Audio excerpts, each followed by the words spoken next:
What's up, MMA fans? This is Jimmy Smith. If you aren't listening to my podcast, I'm glad you're listening to the Split Decision podcast with Phil, the MMA dude, and the Fight Geek. Enjoy.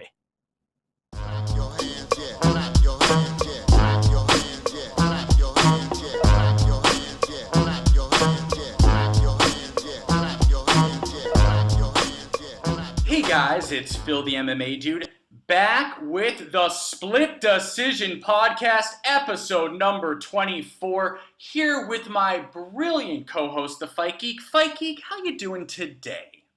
Doing excellent, Phil. Happy to be back. How are you? I'm doing well.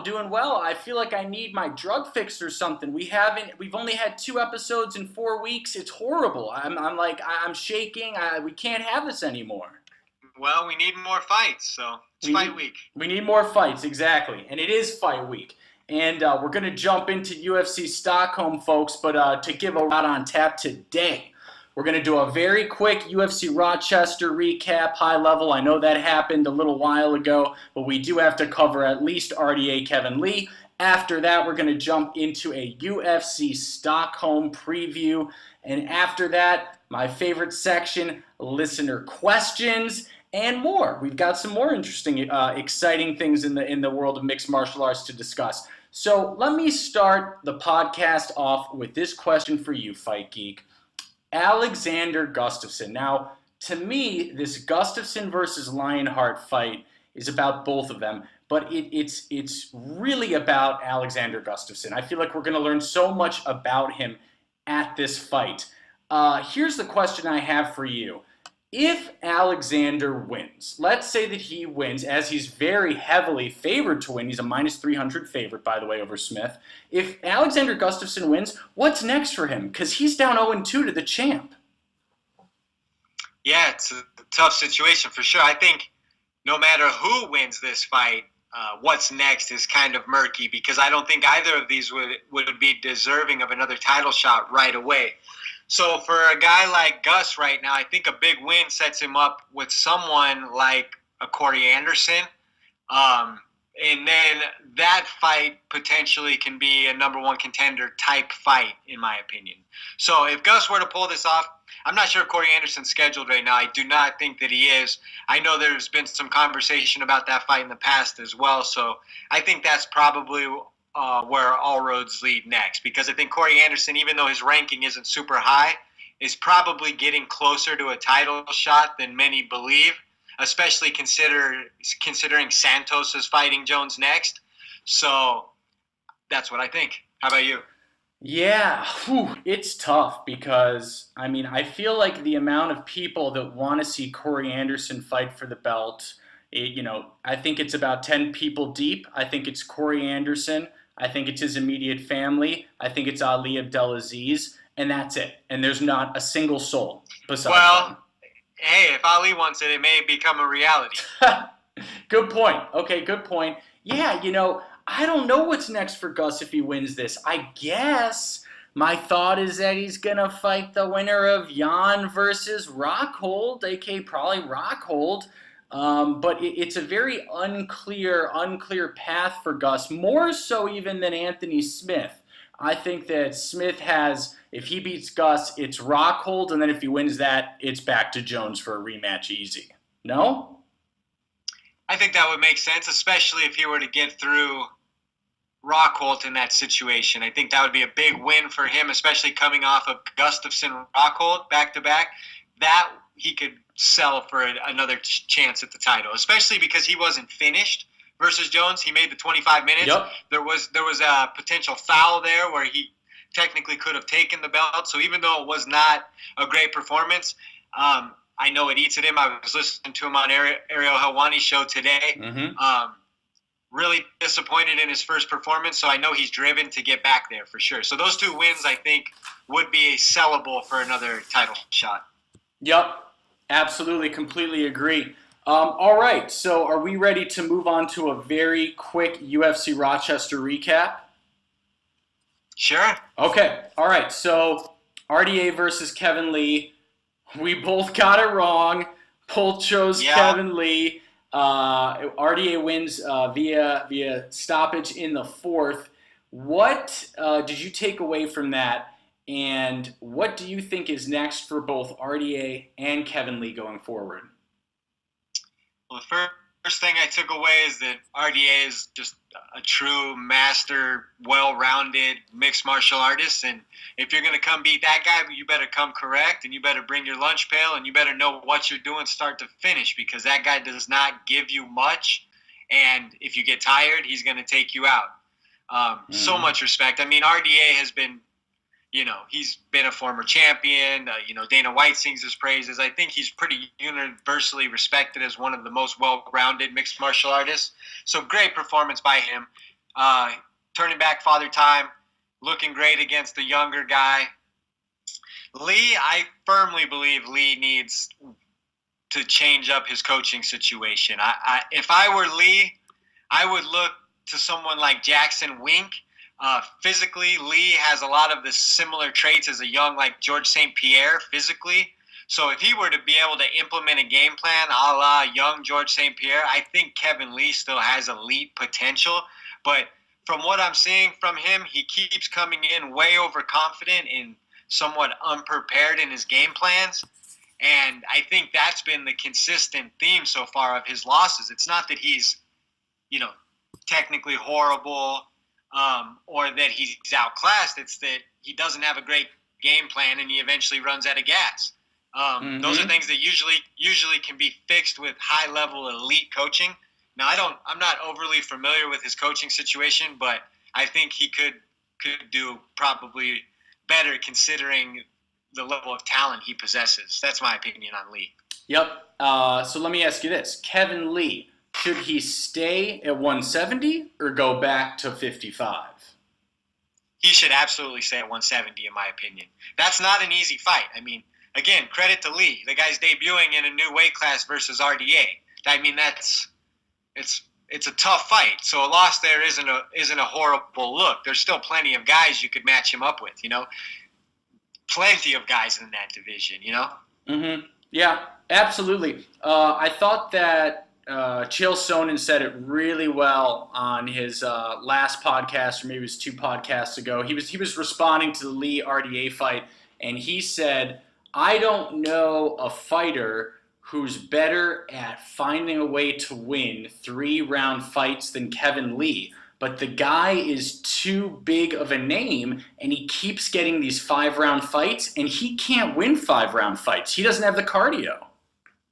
Yeah, and he doesn't have the game plan either. I think they've tried. His performance was broken down quite a bit, but I think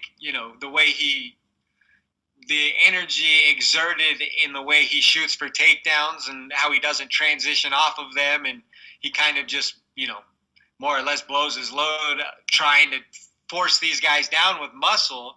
This is a technique thing. The guy's a great wrestler, and if he gets on top of you, he can do tons of damage, but he needs to be more creative in the ways he gets them to the ground, I think was the point of some of the analysis that I was watching. So I think that's coaching. I really think with Kevin Lee, it's coaching.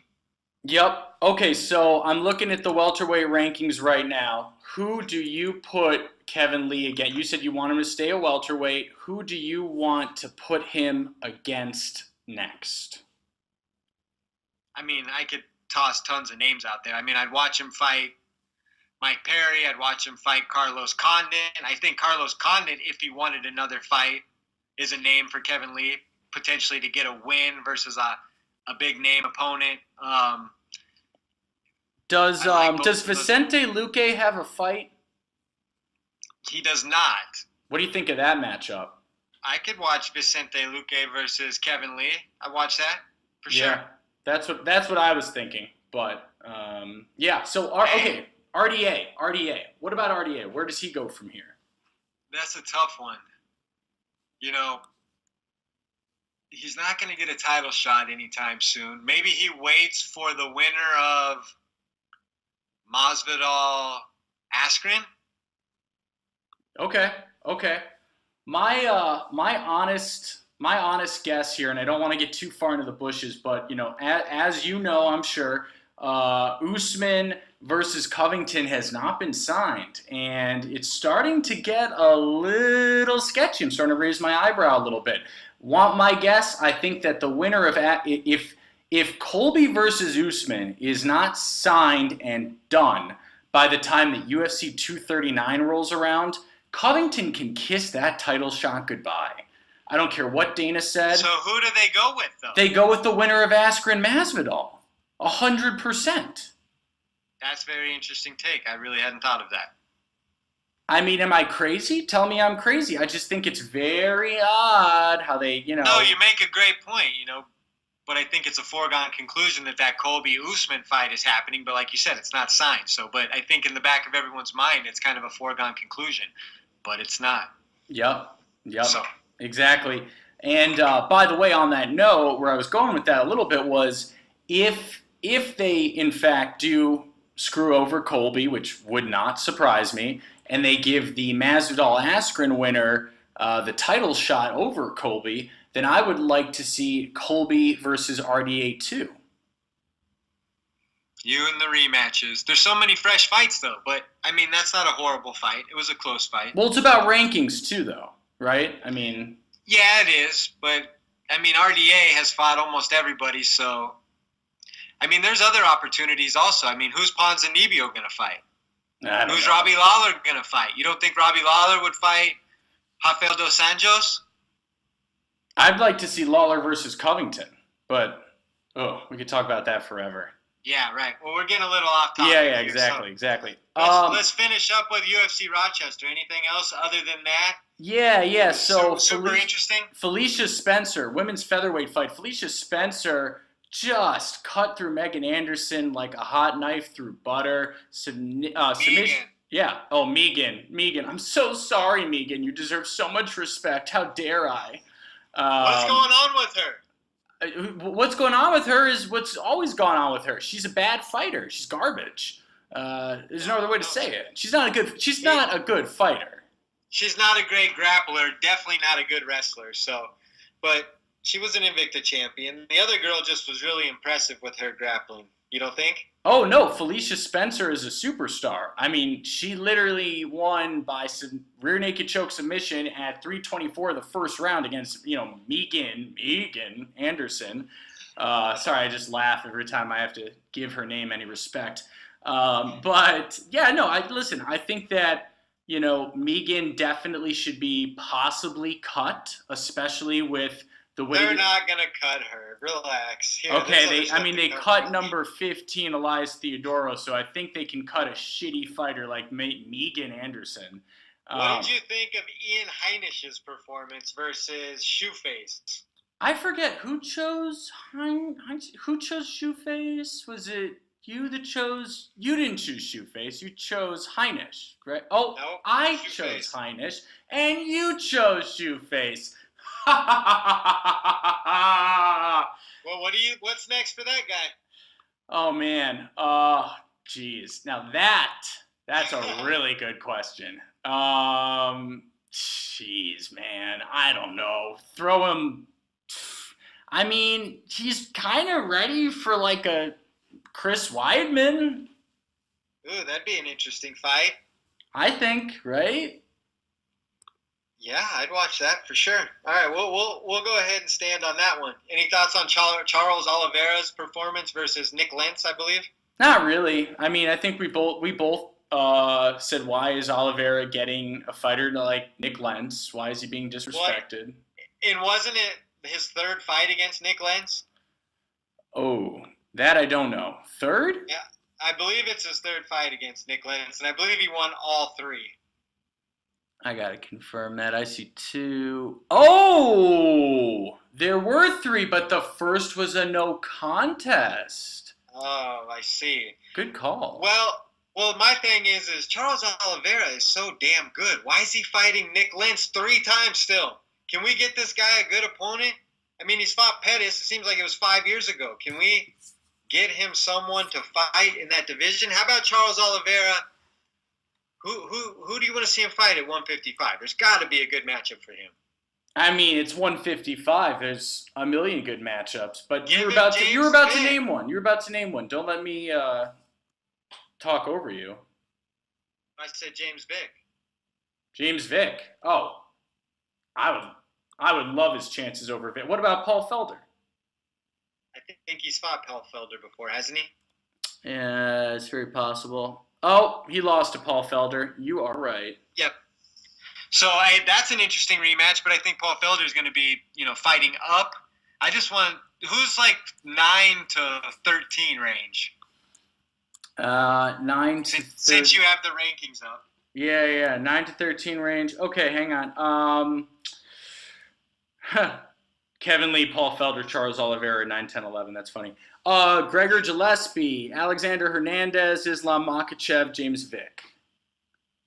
Islam Makhachev versus Charles Oliveira. Sign me up. The wrestler versus the jiu-jitsu wizard. I like it. I like that one a lot, actually. Okay, cool. Yeah. Any thoughts on your girl Aspen Ladd's performance? Yep, I was just going to say, we can't move on without talking about my girl Aspen Ladd. First of all, I will admit, did I underestimate Sarge Eubanks a little bit? Yeah, I did. I realized it was a rematch. I realized the first one was close, but Sarge did great. She got out of a few submissions where I said, she is done. I don't know. Sarge is certainly tough. She's very tough. Yes. You got to give her that. Absolutely. But Aspen is tougher, and all credit to Aspen. She was working those elbows from the top, if I remember correctly. Yeah, absolutely. Aspen still, she's not quite a finished product. I think she still has a little bit where she can improve. But, I already tweeted this. I know you've got me muted. I tweeted, mark my words, the next champion of bantamweight after Nunes is going to be Aspen Ladd. Okay. Your words have been marked. But did you see, I believe it's Macau. He's such a jerk, guys. Do you see that? What a jerk. Pereira, the guy who came in. Michel Pereira. Exactly. This was an exciting performance that I wanted to mention. This guy was wild, and what a crazy knockout of Danny Roberts. Yep. Brutal one-shot knockout coming off of, I can't remember the exact sequence, but I remember him jumping up in the air and then finishing him, right? Yeah, it was a flying knee, it was a flying knee that rocked him, and then the punch that kind of put it. Oh yeah, that finished him off, exactly. Yeah, big time performance by that guy. Big time performance. I think he's great. I noticed a lot of people on Twitter saying things like, he's better than Johnny Walker, and it's just like, okay, slow your roll. This was one great performance. Let's see him do it at least 2 more times. But yeah, he looks. Yeah, we'll check it out. He looks great. Definitely one to watch. And last thing I'm going to call out on here. Did you see Julio Arce? Yeah, that was a sick knockout. Oh man, remind me of the guy's name. I'm sorry, I'm drawing a blank here. Julian Erosa. Oh, Julian. That was a great fight, to be sure. I definitely loved that one. And who would you like to see Arce fight next at featherweight? Throw in Peter Yan. That'll be fun. Peter Yan's got a fight at 238 in 2 weeks, doesn't he? Yeah, and he's smaller than that anyways, I believe. It's hard off the top of my head in these classes. Yeah, you're right. Peter Yan's bantamweight. What about? Hang on. I've got a few ideas here. What about Darren Elkins? I believe Darren Elkins just signed a fight with someone off the top of my head. Oh gosh. Shane Burgos. But anyways. Shane Burgos. Is that who? I'll watch that for sure. But, yep, I think that's a good one. All right, okay. I think it's time to move on to UFC Stockholm, Sweden. Sorry. You say so. I'll never do that again. Sorry, guys. Okay, UFC Stockholm. So, really wanted. I think that Anthony Lionheart Smith versus Alexander the Mauler Gustafsson is a fascinating main event. Just fascinating. So much on the line for both. Gustafsson is a minus 300 favorite, which is a little larger than I expected, to be honest. I will let you start this off, Fight Geek. Who do you got and why? Oh, how kind of you. You're welcome. Well, yeah, I agree with you. It's a super tough fight. You know, my picks have been horrible lately, so I'll take them with a grain of salt. But I am leaning Gus here. I just think, you know, his last couple performances haven't been real great. I think he's going to be driven to be his best, and I do believe a guy like Anthony Smith will give him opportunities to be at his best. I love Anthony Smith, super tough guy, but I think at each fighter's best, I think Gus will be able to probably, I'll say, outpoint him. I think if Jones couldn't finish him, then Gus is going to have a hard time finishing him, but I really, you know, like Gus's footwork in his boxing in some stretches, so I think he's going to be able to get off on Anthony Smith. So I'll take Alexander Gustafsson by split decision.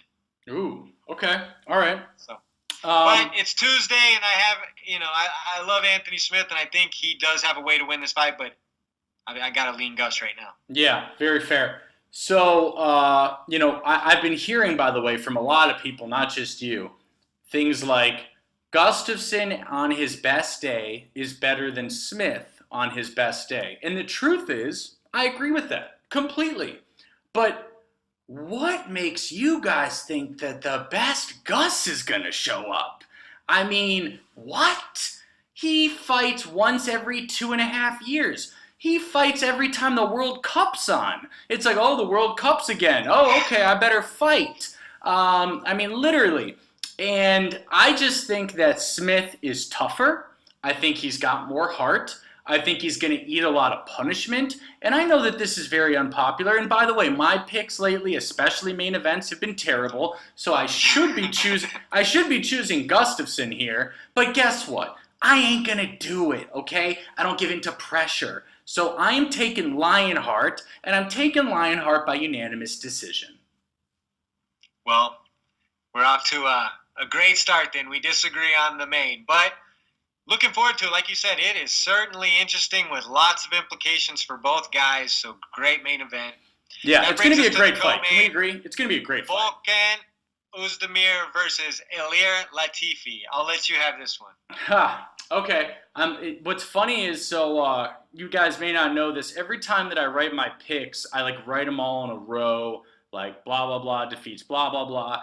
And I literally wrote the Latifi Volkan winner and crossed it out 3 times. That's how difficult I found this pick. Because the truth is, what I really think is that this is going to come down to Latifi's wrestling and his ability to take Volkan down versus Volkan striking. Is Volkan going to catch Latifi with strikes, or is Latifi going to just take him down and have his way? And that is a very hard question. But I was originally taking Latifi, but I've officially changed my pick to Volkan. And here is why, and this isn't the biggest reason, but it is a reason. Just found out that Volkan has actually been switching things up with training. I don't know if you're aware of this, Fight Geek. He's been training in Oslo, Norway with Jack Hermansson and Hermansson's team. So he is clearly extremely aware of his wrestling deficiency, and he has been practicing that. So, I actually feel horrible for Volkan because I saw him beat Dominic Reyes, that overrated paper joke. And then, Reyes got his hand raised in one of the biggest disgraces in MMA decision history. And, we all know Volkan won that fight. I mean, Reyes didn't even come close. So that was a disgrace. And I would feel horrible for him to lose against Latifi, but I don't think he will. I think Volkan is going to take it by TKO stoppage in the 3rd. What about you? Wow. Long-winded. I pretty much agree. I'm going to take Volkan as well, but I'm going to take him. I think he returns to no time form, and I'm taking a flyer with a first-round knockout. Woo! I love it. Yep. Okay, all right. No time returns. That brings us to shoot it off. It's Jimmy Manoa versus Rakic. And yeah, Jimmy Manuwa versus Alexander Rakic, I think. Yeah, Rakic, whatever. You got any thoughts on this one? I think this is going to be an interesting one as well. This is the, really the first four. The top four fights are so hard to call, and this one is no different. Really tough one. I was rewatching Jimmy Manuwa versus Thiago Santos the other day, and people forget that Santos was badly hurt by Manuwa. Yeah, that was a great fight. That was a great fight, but you know what? Manuwa is, I believe, is he 40? If not, he's very close. Yeah. And how many knockout losses in his last 5 fights does he have? Well, he got knocked out by Santos. Well, he's been knocked out. Been knocked Volkan. Yeah, he's been knocked out a few times. So he's aging, and he's been knocked out a few times. Yep. So do you have a pick on the fight? I do. I've got Rakic/Rakic. I think it's Rakic, by the way, but I don't know. It's yeah. I know it's Alexander. Oh, good. Okay, So, that solves that. Well, anyways, I've got Alexander. I'm going to take Rakic as well. I think Jimmy Manuwa's chin has been exposed. He's had trouble. He's been clipped at least 4 times in his last 5 fights. He's been completely cross-eyed and in the crosshairs. So I don't think that's a good sign for him. I don't think it takes much to kind of knock him off of his game plan. So I'm taking Rakic there. So takes us to Fishgold versus, I'll let you have that last name. Makwan Amirkhani. Amirkhani. Okay, all right. So, and yeah, this is the last really big fight that jumps out to me on this card.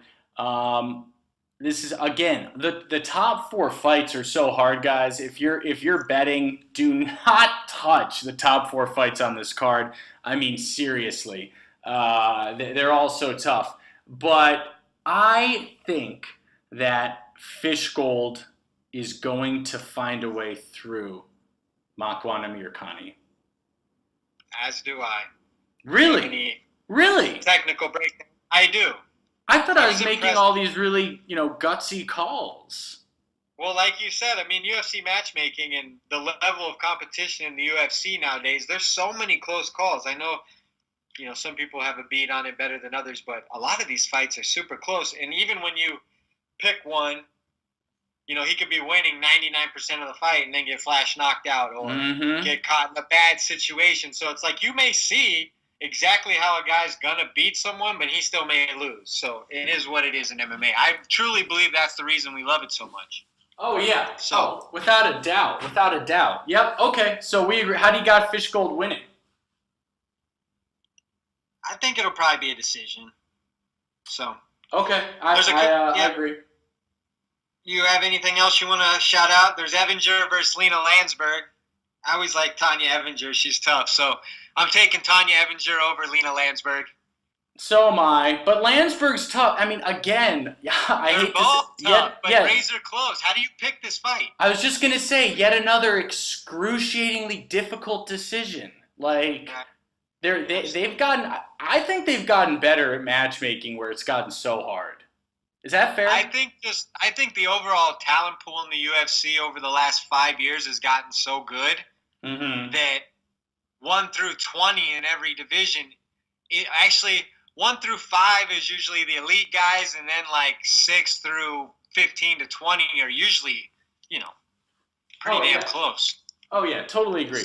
Okay, so is it time finally for the listener question? Let's hit it. All right. You got some queued up already, or you want me to jump into the chain? I got one from our good friend Jay at No Turn Unstoned. That's at No Turn UNSTONEDD. So there's 2 D's, folks. And he says, "What's up, man? I almost think this guy is Nate Diaz because I've been looking at that picture for so long." I know, right? I know. But I've heard his British accent on his podcast, so I know it's not. Oh, nice. Yeah. All right. Tony versus Cowboy predictions, gents. It's predictions is amazingness. No. I don't want to give my official prediction yet, but yeah, because we got next week coming out. We got episode 25. But I think everybody understands what to expect here. It's going to be a high-paced fight. It's the return of El Kukui versus a surging, all-time wins leader in Cowboy Cerrone. This is as good as matchmaking gets in the UFC if it's not going to be a title fight. Two arguably future Hall of Famers. For Cowboy, it's not arguable. For El Kukui, he has a chance as well. Love it. Technique for days everywhere. Strikers, knees, kicks, jiu-jitsu, submissions, we're going to see it all. Yep. I'm leaning El Kukui, but I think it's just a monstrous task coming off of his layoff. He did fight the one fight, since his surgery, but I mean, he hasn't been overly active. And Cowboy, if you pay attention to his past, he usually gets on these 3-4 fight win streaks and then kind of burns himself out with a quick turnaround. It's kind of been his pattern over his career. And I think this could be that fight where he's on this 3-4 fight streak, and he's taking this fight on not short notice, but a quick camp, Oh, yeah. And so this could be him, doing what he does. Without giving away too much, it's going to be a great fight between two all-time greats. Can't wait for it. Lightweight division is amazing. Yep, I'm going to be there in person at UFC 238. Can't wait. Guys. So we'll just throw this hypothetical, though. Whoever wins has to get the next title shot, right? After Poirier. Obviously, Poirier and then the winner of this fight. Yes. Okay. And guys, we're going to give a bigger breakdown and bigger pick. We're going to give true picks and a bigger breakdown on that fight, as well as all of UFC 238 on episode 25 coming out next week. I totally agree with all of that. Do you have a question or you want me to go?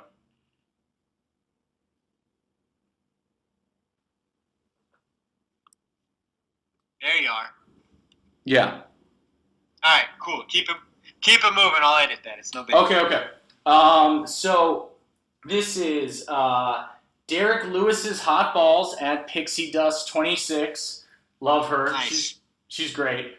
And she was asking about Elias Theodorou being cut.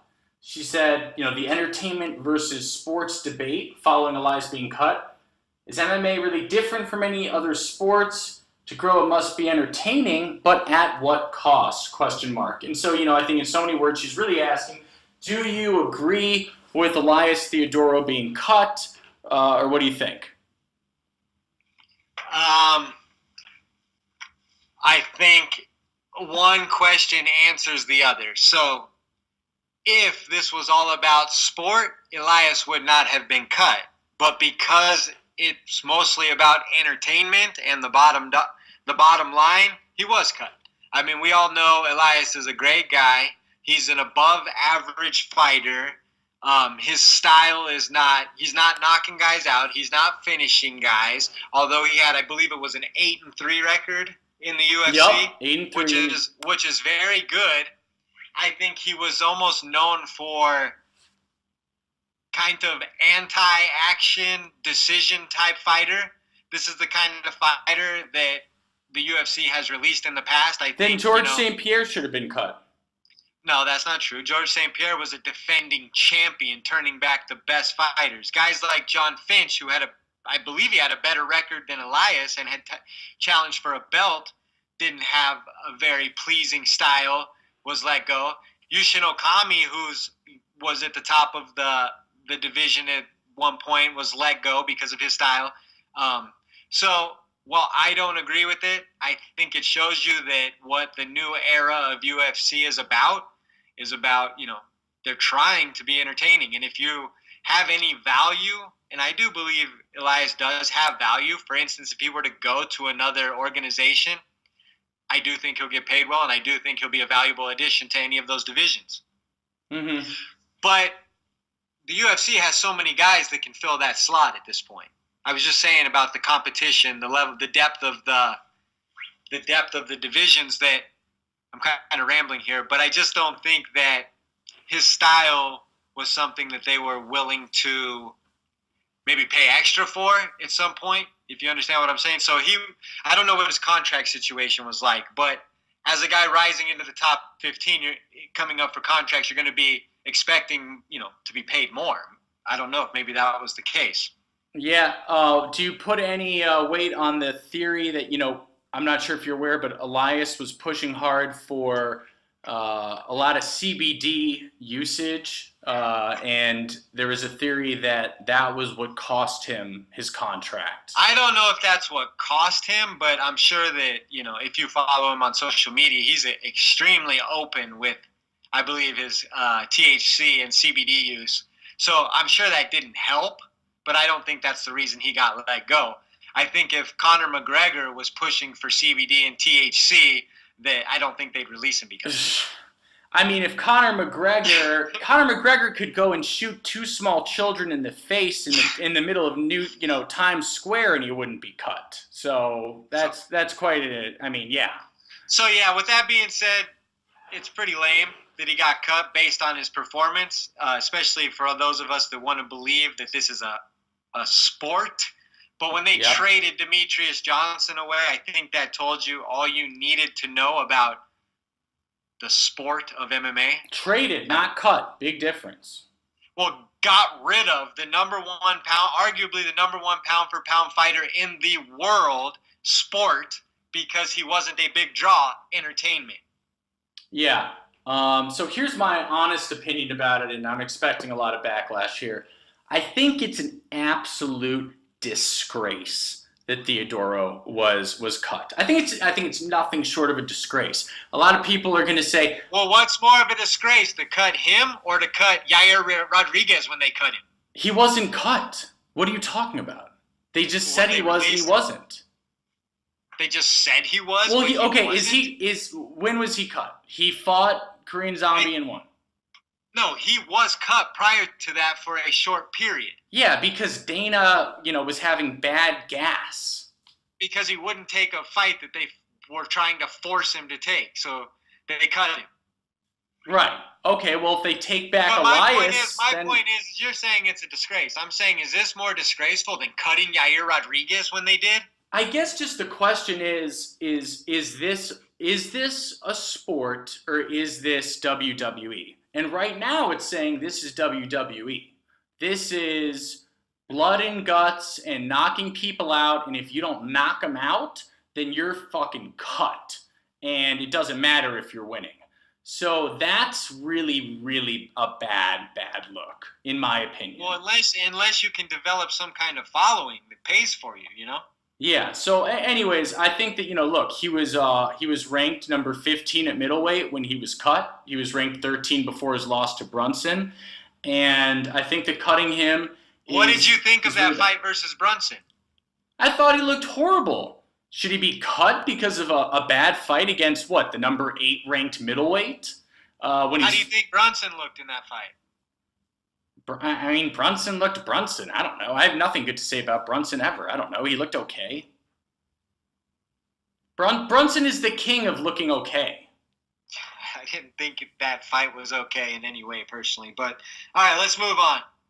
Yeah. So, but really quickly, Theodoro should not have been cut, and this is a step backwards for the sport. So, if Theodoro were to go fight at 185 in Bellator, is that interesting, though? Because I think it is. Yeah, it's very interesting. I'll go watch him fight Rafael Carvalho. I'll go watch him fight guys like that. I think it'd be interesting to see how he could do. But I do think at some point he's going to have to develop a couple finishing moves. I mean, right. But again, if we were led to believe this is a sport where wins matter. I know, but there's a lot of times he doesn't look like he has any intention of finishing anyone during a fight. I think that's a problem. Okay. It's just it's a big shift from what the UFC used to be. That's all. Big change. Wins don't matter. Wins don't matter. What I'm saying is it's really not, though, because I just gave you John Fitch as an example. So why is BJ Penn there, that disgraceful loser who's now got his last 8 fights he hasn't won once. His legacy is gone. It's gone. Because he's great friends with Dana, and behind the scenes, you don't think that Dana thinks he's helping out a friend? I mean, I think that's what I think it is. What helping out a friend? Dana used to say, I told Chuck to retire because I care about him and blah, blah. Right, but BJ Penn's dealing with some other situations now. How do we know? Yeah, he keeps beating the shit out of his wife. He's a disgrace. Hey, anyways. Oh, sorry. Did he not do that? My bad. But he's getting fights because of his relationship with Dana. Yeah, I mean, okay, let me ask you this about BJ Penn really quick on the subject. No, BJ Penn isn't part of the listener questions. No, it is part. I want you to tell me if this is going to destroy his legacy or not, because I don't know how it doesn't. I don't know how his legacy isn't He's already going to be in the UFC Hall of Fame no matter what. I mean, that's fine. That's nice. He's the first champ, or he was the first guy to win. No, he wasn't, but his record is what, 16-14? Like, what is this, a joke?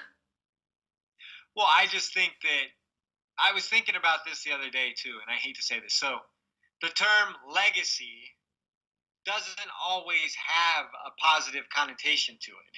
Well, that's for sure. Just look at BJ Penn. Right. His legacy has gone from a legacy of greatness to a legacy of something else. I think that's the safest way to put BJ Penn. He's always going to be the guy who's going to be in the UFC Hall of Fame, who was the prodigy, but he's also always going to be the guy who's won 9-1 in his last 11 fights. Mm-hmm. And that's not something that can be disputed. So it is what it is. Yeah. Agreed. I think he's more of a cautionary tale than a legend at this point. Yeah, and it's just such a shame because, as we both know, he used to be viewed as one of the greats. So he was absolutely a Mount Rushmore mixed martial artist for the majority of his prime. I hope he enjoyed running his resume into the ground. Well, whatever. It's his career. It was his talent to use or burn, and it was his. And he burned it. Burn, baby, burn. Next. Okay. You got one, or you want me to read one? Why don't you go? I got one from Quinn at Orthodox 1993. Excuse me. He says, "What do y'all think of PFL so far? I know Phil, no elbows, but we've had epic flying knees." Now I believe, just to prove I didn't have you muted, you hopped on and watched PFL last week after everybody was hooting and hollering about the flying knee, right? It was peer pressure for Phil to watch PFL. Yeah, so this is what happened. So I saw that amazing flying knee on I Am Shannon's. I think it's I Am Shannon's page. I love Shannon. I'm sorry, I'm forgetting Shannon, but I think it's Shay My Name. Shay My Name. Shay My Name. Yeah, exactly. And she's so cool. And she showed me that highlight, and I was like, okay, I'm hopping on. I'm watching PFL. And do you know what happened after I hopped on and started watching? You know what happened? Nothing happened. Nothing happened. Yeah, you stay home. Leave PFL to us. Yeah, no problemo. I'm staying home. Just make sure PFL don't call me. You talk about PFL. I have nothing nice to say. I like PFL. I think it's a perfectly fine Thursday night format. Gives us fights. There's a handful of elite guys over there, I believe. Oh, yeah? Who are they? Potential. Name them. Elite potential. Not necessarily elite now. But I do believe Lance Palmer's an elite wrestler. I think Andre Harrison has elite potential. I definitely think Kayla Harrison has elite potential. What are you talking about? There's a couple of the Russian guys over there that are represented that look real good in there. No? I'm rolling my eyes. Because you guys can't see me. I'm rolling them. PFL's There's no elbows, so Phil just cannot see past it. If it's no elbows, it's no MMA. That's true, somewhat. But it's good. Okay. Well, here's what I say. It's better to have fights on Thursday night than not, so quit hating. Support it, Phil, or it'll be gone. Okay, fine. That's fair. And last thing on PFL. My big concern about PFL is that it takes off, it explodes, it gets really popular, which won't happen, so don't worry. But if it does, and there's no elbows, then suddenly, why would any fighter from Bellator or UFC want to allow elbows? They're like, oh, wait a second, no, there's no elbows in PFL, so suddenly elbows will get outlawed in MMA. Well, the elbows are only outlawed because it's a season where they have to fight with quick turnover. I don't care about their stupid excuses. I know, but it's not because they don't believe in elbows. They don't have a vendetta against elbows. Then why don't they allow it in the final? Riddle me that. That's a great question. It should definitely be allowed in the final. Well, it's not. It should be. Yeah. That's a no-brainer. Okay. Yeah. Next. Here we go. MMA tweeter @eGaspers says, Gaethje versus Tony, Gaethje versus Khabib, and Gaethje versus Conor predictions. Favorite combination of fight styles? He says boxing, wrestling, Muay Thai, Jiu-Jitsu, etc. Final question. Favorite fight of all time from each of you? His is Gaethje Poirier. Good Lord, I can't speak. I was at that live, by the way. Amazing fight. But here, we'll go through these because I thought they were all fun. Gaethje versus Tony. Who do you favor? Tony. Gaethje versus Khabib. Khabib. Gaethje versus Conor. Gaethje. Favorite combination of styles? Go. Muay Thai and Jiu-Jitsu. Ditto. Same here. Favorite fight of all time? Do you have this? I thought about this before the show. I have 4 off the top of my head, but asking me my favorite fight's like saying, what's your favorite song of all time? Yeah, it's just exactly. like impossible. But mine in order would probably be Nick Diaz versus Gomi, Tito versus Ken, number 1, Bisping Silva, and Conor Mendes. Those are 4 of my favorite fights ever. Okay, I'm going to go... oh, wow. I thought I just had to have 1. Jeez, what are you doing, man? Well, that's what I said. I can't have 1. That's literally impossible. 1 ever. Okay, well, my favorite fight of all time, I'm pretty sure is Robbie Lawler versus Rory McDonald 2. Same card as Chad Mendes. Yep. Conor. 189. My favorite card of all time. UFC 189, baby. I don't know how anything tops that. That's the best fight of all time to me. Now, Gaethje... Nick Diaz getting in a slugfest with the Fireball Kid and then giving him a go-go plata stoned off his ass is pretty close. That was a great fight. Gaethje versus Michael Johnson is a highly underrated fight. Amazing fight. Amazing fight. Amazing. Again, I might be being biased here, but Whittaker Romero 2 was incredible. I was there, so I'm being biased. Yeah, I didn't feel that one as much. I would take Gaethje Poirier since I was there over that fight, honestly. That was madness. Israel versus Gastelum, hate to say it, but that's... I mean, you've got to put that. All-time classic, yeah. For sure, dude. For sure. I mean, we could go for days. Like I said, Matt Hughes versus Trigg. Mm-hmm. Wait, Matt Hughes versus Trigg 2, you mean? Of course, yeah. Well, I mean, it goes without saying the one where he's reverses his position. Yeah, I just rewatched that the other day. It's jaw-dropping. It stands the test of time. That's the way I feel about Tito versus Ken. I mean, that fight off the top of my head is probably like 17 years old or something. So that was me in my infancy watching MMA, and the night Tito versus Ken squared off for the first time was an epic moment in MMA history. It was one of the more exciting fights I'd ever seen in the moment. Yep, 100%. 100%. Okay, am I next? Yeah, go ahead. Okay, this is with at FWM_pod, Fighting With Myself podcast. I like this guy. Which future matchup that has been announced for later this year are you most looking forward to? And I really liked that question. And my answer to that is pretty easy. DC versus Stipe 2. End of story. Well, what do I like the best that's scheduled right now? I mean, Tony Cowboy is just amazing. It's amazing. But it's only 3 rounds, remember.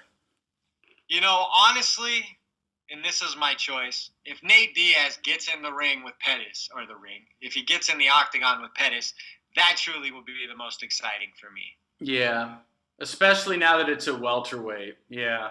And especially because it's very winnable fight for Nate.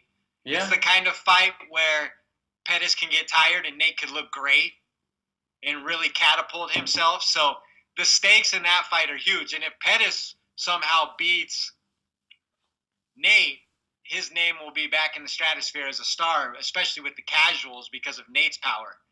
So there's a lot of pull both ways. So if that fight happens, and I'm still not convinced it will, Nate versus Anthony Pettis is an amazing, especially because the lineage of that rivalry, how long ago it started, who both these guys are, who they are today, and the styles. I mean, it's a terrible matchup for Pettis, in my opinion. But we'll see. Can't wait to see. Yeah. I'm still going with DC Miocic too, but. All right, can't go wrong with either. So Nope. I got another one here from Kenneth Roberts at Mr._Tittlewinks. He Mr. said, Tittlewinks, what up? should Volkanovski sit and wait for a title shot, or should he stay active? Go ahead. Yeah, great question, Kenneth, as usual. Volkanovski should 100% sit on his ass and wait. Do not be active. That is ridiculous. He should have gotten the title fight. But what if Zabit knocks out Ortega in the first 30 seconds? Is he going to jump him? He certainly shouldn't. But will he? If he knocks out Ortega in 30 seconds, yeah, he will. Saying, He's not going to knock out Ortega in 30 seconds, bro. My point is that it may not be the best bet for him to sit and wait. Well, who should he fight then? Who should he fight then? No, he should wait, man. I mean, look, I don't want to get all into the UFC 240 main event, but it's a little bit of an embarrassment, honestly. And I know that all the diehard Frankie Edgar fans are going to start crying, but this isn't 2008, okay? It's just not. So we need to have the best fight the best. And Frankie Edgar was real good a few years ago. But Frankie was promised. And then he got his ass knocked out by Brian Ortega, and Holloway whooped Ortega. So what if Brian Ortega knocks out Zabit in the first round like he did Frankie? You don't think he's going to jump over Volkanovski? Guy's got a Modelo commercial. Stipe had a Modelo commercial. How'd that work out for him? Well, Stipe got knocked out. I know. And I think he still has a no, They gave his commercial to Brian, didn't they? It's funny you mention that. Yeah. The Modelo commercial curse is a real thing, dude. Wait, you know what's so funny about you mentioning that? Honestly, just side note, I've got a very good friend. He's like my one diehard MMA friend in the Chicago area, and his favorite fighter by far, bar none, is Stipe. And when he saw the Brian Ortega commercial, he texted me and he was like, "What the hell? Where's Stipe? What's going on? They gave it to Brian Ortega?" And I just laughed for like 5 minutes. Yeah, it's pretty funny stuff. So, all right. Well, we'll see. Like you said, Stipe has his chance to get it all back. Yeah, but Volk should sit on the bench and wait. He deserves it. Yeah. After making a case, I agree. All right. Here's one from Reed at Daily Knockout. He says, thoughts on the Elias situation. I think we pretty much covered that. Yep. I'm somewhat okay with it. I'm not. Based on the realization that it's an entertainment enterprise, not necessarily a sport. So, no, but it is a sport. You're saying it's not a sport? It's a promotion. So it's almost like a Broadway show. I mean, I really don't like it. If we're getting technical. Yeah, I don't like that he was cut. I don't like it. No, I don't like that he was cut either, but it's not the most unheralded, unheard of thing I've ever experienced via the UFC. So yeah, fair. Okay. All right. Here's one from A Reusable Shoe at Reusable Shoe. I want to show regulars. Who wins Cejudo versus Moraes? Got any opinions on that one right now, or you want to hold off till next week? Well, yeah, I've got opinions on it. It's called That's What Our Entire Episode Is About Next Week. So, gonna be an interesting fight for sure. I guess we could just do a little teaser. It's a great one. It's a great one. If Henry Cejudo beats DJ, TJ, and a streaking Marlon Moraes who's knocking everybody out, I think he'll have the freedom to be as cringy as he wants for as long as he wants after that run. Yeah, gotta agree with that. It's gonna be such a fun fight. The more I think about it, it's a weird fight, but it's a weird fight. I mean that in a good way. It's weird. You know? It is strange. But in a good way, Luke Thomas was talking all this shit about it, as usual. It almost, to me, feels like a Japanese MMA fight or something. Right, I know what you mean. I actually know what you mean by that. Like it's something you'd see on like New Year's at like midnight. Yeah, but I think it's going to be a blast. I can't wait to be in there live. I'm going with my buddy who's a diehard Cejudo fan. I didn't even know they existed. I'll be rooting. Did you wrestle with him? I'll be rooting for Marlon. He'll be rooting for Cejudo, but that's going to be a great one. And if you want our big breakdown, listen next week to episode 25. Next Wednesday. Tune in. Okay, another one. All right. This is a crazy question that came out of the blue. So it's from Shanatera at Shanatera. Okay. Mm-hmm. Do you think if Karo Parisian didn't do well for the short time with his huge judo influence, then Rousey wouldn't have entered MMA? Do you have any thoughts on this? I thought it was really interesting thought. Yeah, I thought that was interesting. So, and maybe I'm being a casual by asking this question. That's fine. Did Ronda ever cite Parisian as like a really big influence? That was my question. No, but I believe Karo Parisian. Now it's like 7 degrees of separation, so forgive me if I'm wrong. But he's one of the Armenian fighters with Manvel Gambirian, and I think Tarverdian might have been his coach. So there was a loose tie between all of them, I believe, and I could be wrong. So if anybody knows, correct me. But I do believe he's kind of in that same circle. Right. I get it. I think it had nothing to do with it. Parisian was an absolute judo phenom when he came into the UFC. I mean, he was. He has one of the more unfortunate stories, kind of where are they now type guys, but I mean, he had some great performances. I believe he fought George St-Pierre, tough, Diego Sanchez, tough, beat Nick Diaz. So, I mean, he was on his way to being one of the best in the division when he was young. So I don't know if that influence necessarily led Ronda Rousey to MMA, because I think judo had its own influence in MMA dating back long before Karo Parisian. I think it's been sprinkled in by other fighters throughout time. And I mean, yeah. So, I don't think there was any connection. How did Ronda Rousey get into the UFC and get involved in that? I know that it wasn't through any kind of romantic relationship with Dana, but okay, I'm done being a smartass. Okay, moving on. You got any more questions? Oh, I got one. Another one from Shanatera. Sorry, it says fight of the year so far. You got a thought? Yeah, to me that's honestly that's an easy question. I don't know how anyone could say anything but Stylebender versus Gastelum. Agreed. That fight was crazy. Yeah. That fifth round is insane. Has to be round of the year. Kelvin was dead and somehow survived to the bell. Yeah. So that was wild stuff. Incredible fight. All right. Well, does that wrap it up for this week? I think it does. That was fun. You want me to take it away? Take it away.